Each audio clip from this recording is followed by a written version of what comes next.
today, what I want to teach you is this. Before writers get going on a draft, they think a lot about ways to make a draft into a really good story.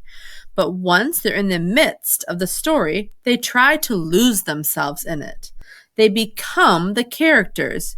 And writing is a bit like a drama happening to them. You know, when you're reading and you feel almost like you become Katniss, or Ponyboy, or Melanin Sun, or the narrator in 13 and a Half. You read the words, and suddenly you are that girl kneeling in the dirt next to her classmate at the bird funeral. You know what she's thinking as she awkwardly waits, her legs going numb. You hardly need the words of the story to tell you that the girl is going to step up and say just the right words to help Ashley feel better. Readers can do that too.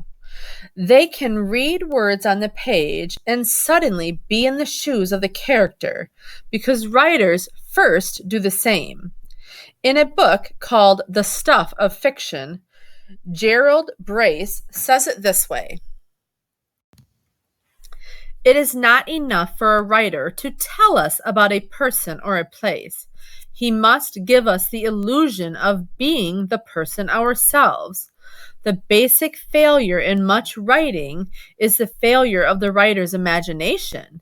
He is not with it, not trying hard enough to live from moment to moment in the very skin of his characters. As writers, you need to try to do this work, to live in your character's skin as you draft their stories. And so today I'm going to reread the latest lead to our Esmeralda story. And as I do so, I'll try to put myself into her skin. In the lead we've settled on, Esmeralda is already at the party. I revised it a bit since you last saw it. Today, I'm not going to be rethinking the lead so much as writing more.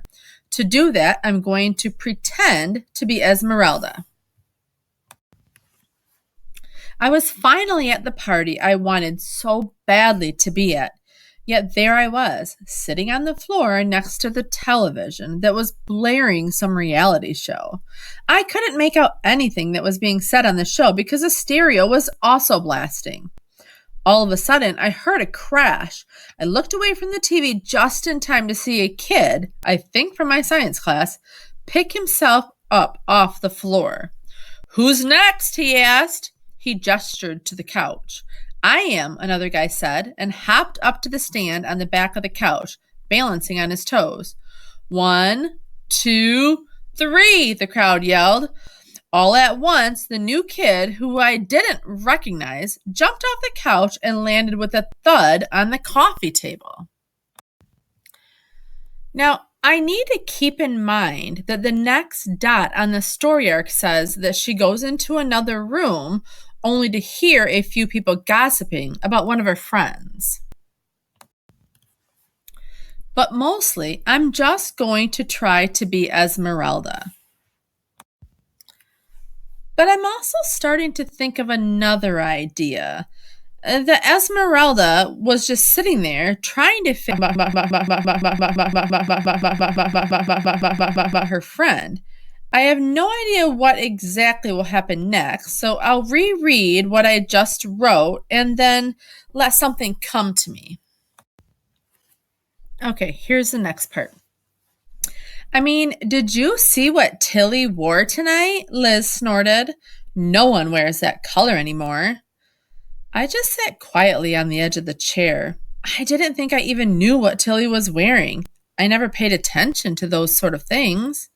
Another girl, I don't know her name, rolled her eyes. She's always wearing and saying and doing the wrong things. It's like she doesn't care what people think. I was shocked. They had to know I was friends with Tilly. We ate lunch together every day, and if she hadn't been late to the party, we would have been sitting together. Why would they talk about my friend in front of me? Writers, do you see that when you write, When any fiction writer writes, you keep in mind the big plan for how a story will probably go, but you let the details emerge from the specific, exact actions the characters take. Usually, our scenes involve 2 or 3 characters, and one does or says something, and then the next one reacts. Writers, now it's your time to give it a go. Go back to the lesson platform for the next activity.